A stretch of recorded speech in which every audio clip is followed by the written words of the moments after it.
আসসালামু আলাইকুম। চলুন আজকে একটা মজাদার ডেজার্ট রেসিপি শেয়ার করি। এভাবে কখনো করে খেয়েছেন? না খেলে একদিন খেয়ে দেখবেন। খুবই মজার একটা ডেজার্ট। এখন তো বাজারে প্রচুর আম পাওয়া যায় এবং বানানোও খুব সহজ। খুব অল্প উপকরণে খুব সহজেই বানানো যায় এবং ঠান্ডা ঠান্ডা খেতে খুব মজাও হয়। চলুন তৈরি করে ফেলি। রেসিপিটা আপনাদের সাথে শেয়ার করি। এর জন্য প্রথমে একটা পাত্রে আমি পানি নিয়ে নিয়েছি। পানিটা আমি ফুটিয়ে নেব। দিয়ে দিচ্ছি সামান্য একটু লবণ, কয়েকটা পোলাওয়ের পাতা দিয়ে দিয়েছি সুন্দর একটা সেন্টের জন্য। পানিটা ফুটে উঠলে দিয়ে দিচ্ছি হাফ কাপ মতো সাবুদানা। সাবুদানাগুলো দিয়ে আমি খুব সুন্দর করে ফুটিয়ে সেদ্ধ করে নেব। আমি একটু নেড়ে চেড়ে দিচ্ছি যেন নিচ থেকে লেগে না যায়।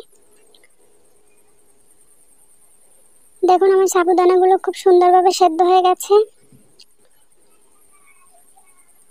সাবুদানাগুলো খুব সুন্দরভাবে সেদ্ধ হয়ে গেলে আমরা তুলে নেব। আমি এটা একটা ছাঁকনি দিয়ে খুব সুন্দর করে ছেঁকে নেব এবং আমি কিছু ঠান্ডা পানি দিয়ে ধুয়ে এটা ঠান্ডা করে নেব। এটা একটা সাইডে রেখে দিয়ে এবার আমি চুলায় আরও একটা পাত্র বসিয়ে দেব। পাত্রে নিয়ে নেব পরিমাণ মতো দুধ। দুধটা গরম হয়ে এলে দিয়ে দেব নুডলসটা আমি ভালোভাবে সেদ্ধ করে নেব।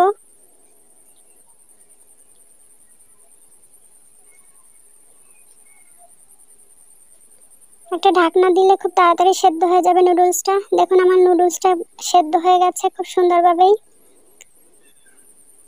আমি একটু চেক করে নিচ্ছি।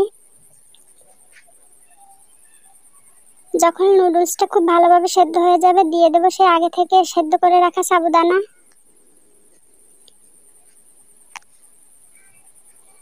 একটু মিশিয়ে নিচ্ছি আমি।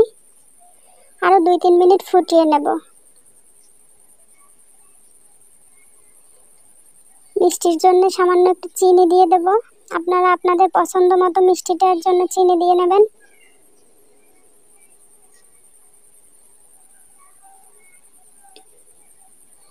দেখুন আমি আরো 2-3 মিনিট ফুটিয়ে নিয়েছি। এটা একদম পারফেক্ট ভাবে সেদ্ধ হয়ে গেছে। এবার এটা চুলা থেকে নামিয়ে একদম পুরোপুরি ঠান্ডা করে নেব। আমি একটা অন্য বলে ঢেলে নিচ্ছি।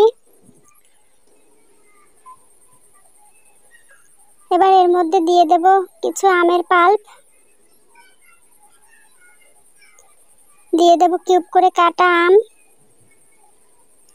এবার এগুলো খুব সুন্দর করে মিশিয়ে নেব। একটা হাতা দিয়ে নেড়ে চেড়ে খুব সুন্দরভাবে মিশিয়ে নিচ্ছি। এই ডেজার্টটা যে বাচ্চারা এত পছন্দ করবে আপনি কল্পনাও করতে পারবেন না। দেখুন দেখতেও কতটা লোভনীয় হয়েছে। এবার এটা ফ্রিজে রেখে ঠান্ডা করে নেব। আমি ফ্রিজে রেখে ঠান্ডা করে নিয়েছি। এবার এটা পরিবেশনের পালা।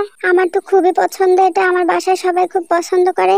আপনারাও চাইলে এভাবে বানিয়ে খেতে পারেন এবং কেমন হয়েছে জানাতে ভুলবেন না। আল্লাহ হাফেজ।